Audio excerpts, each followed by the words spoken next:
मार्गदर्शन पे आपका बहुत बहुत स्वागत है। दोस्तों, आज मैं बात करूंगी अनंत चतुर्दशी व्रत कथा के बारे में। यानी मैं आज अनंत चतुर्दशी व्रत की कथा आपको सुनाऊंगी। दोस्तों, अनंत चतुर्दशी व्रत की कथा सुनने से व्यक्ति को यानी जो व्रतधारी होते हैं उन्हें अनंत गुना फल की प्राप्ति होती है। और दूसरा ये भी कारण है कि अगर कोई व्रत आप रहते हैं और उसकी कथा का श्रवण करते हैं तो आप व्रत के महात्म्य को अच्छी तरह समझ पाते हैं और व्रत के प्रति जो है आपकी निष्ठा और अधिक प्रगाढ़ हो जाती है। तो चलिए दोस्तों, हाथ में फूल और अक्षत ले लीजिए और कथा श्रवण करें। एक बार महाराज युधिष्ठिर ने राजसूय यज्ञ किया। उस समय यज्ञ मंडप का निर्माण सुंदर तो था ही, अद्भुत भी था। वह यज्ञ मंडप इतना मनोरथ था कि जल व थल का पता ही नहीं चल रहा था और उसमें भिन्नता बिल्कुल लग ही नहीं रही थी। तो उससे क्या हुआ कि सावधानी बरत पाना काफ़ी मुश्किल था और मंडप को देख करके कोई भी धोखा खा सकता है। यानी जल और स्थल में बिल्कुल कोई अंतर नहीं था। एक बार कहीं से टहलते हुए दुर्योधन भी उस यज्ञ मंडप में आ गया और तालाब को स्थल समझकर उसमें गिर गया। द्रौपदी ने यह देखकर अंधों की संतान कहकर उनका उपहास किया। इससे दुर्योधन चिढ़ गया। यह बात उसके हृदय में बांस समान लगी। उसके मन में द्वेष उत्पन्न हो गया और उसने पांडवों से बदला लेने की बात ठान ली। उसके मस्तिष्क में उस अपमान का बदला लेने के लिए विचार उपजने लगा। उसने बदला लेने के लिए पांडवों को द्रुत क्रीड़ा में हराकर उस समय बदला लेने की बात सोची। उसने पांडवों को जुए में पराजित कर प्रतिज्ञा अनुसार पांडवों को 12 वर्ष के लिए वनवास का दंड दिया और पांडव जो थे वह वनवास 12 वर्षों तक भोगना पड़ा उन्हें। वन में रहते हुए पांडव अनेक कष्ट सहते रहे। एक दिन भगवान कृष्ण जब उनसे मिलने आए तब युधिष्ठिर ने उनसे अपना दुख कहा और दुख दूर करने का उपाय पूछा।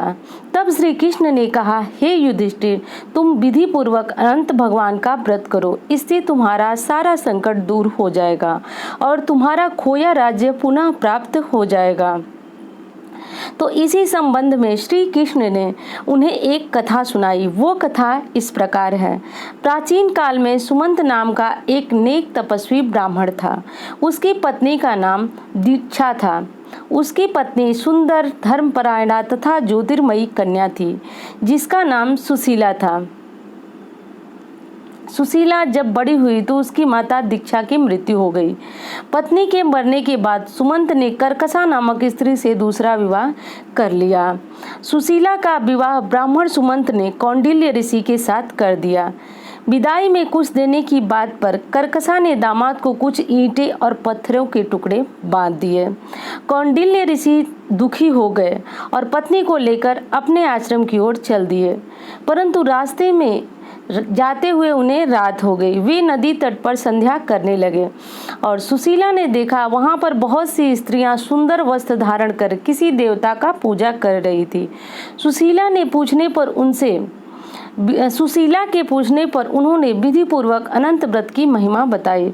सुशीला ने वहीं उस व्रत का अनुष्ठान किया और 14 गांठों वाला डोरा हाथ में बांधकर ऋषि कौंडिन्य के पास आ गई। कौंडिन्य ने सुशीला के डोरे के बारे में पूछा। उन्होंने सारी बात उसे बता दी। उन्होंने डोरे को तोड़कर अग्नि में समर्पित कर दिया। वह धागा नष्ट हो गया। धागा के नष्ट होते हुए ऋषि कौंडिन्य को दरिद्रता का बहुत बड़ा सामना करना पड़ा। इस दरिद्रता का उन्होंने पत्नी से कारण पूछा तो सुशीला ने अनंत भगवान का डोरा जलाने की बात कही। पश्चाताप करते हुए ऋषि कौंडिन्य अनंत डोरे की प्राप्ति के लिए वन में चले गए। वन में कई दिनों तक भटकते भटकते निराश होकर भूमि पर गिर पड़े। तब अनंत भगवान प्रकट होकर बोले, हे कौंडिन्य, तुमने मेरा तिरस्कार किया था, उसी से तुम्हें इतना कष्ट भोगना पड़ा। तुम दुखी हुए, अब तुमने पश्चाताप किया है, इससे मैं प्रसन्न हूँ।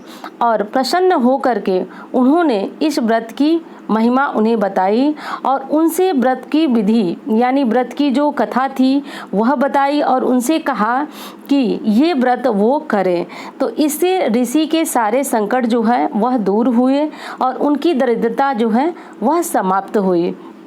यह कथा भगवान श्री कृष्ण ने पांडवों को सुनाई और पांडवों ने इस व्रत को विधिवत किया और विधिवत व्रत करने के बाद उन्हें अपना राज्य पाठ सब कुछ वापस मिल गया। तो दोस्तों इसीलिए यह व्रत की कथा जो भी सुनता है उसे अनंत गुना फल की प्राप्ति होती है, क्योंकि इस व्रत में हम भगवान विष्णु के अनंत स्वरूप की पूजा करते हैं और इस स्वरूप की पूजा करने वाले जातक को अनंत गुना लाभ मिलता है और बहुत सारी अनंत मनोकामनाएं, इच्छाएं उनकी पूर्ण होती हैं। तो दोस्तों उम्मीद है कि जो कथा आपने श्रवण किया है वो आपको काफ़ी अच्छी लगी होगी, रुचिकर लगी होगी। तो मिलती हूँ एक नए विषय के साथ। धन्यवाद।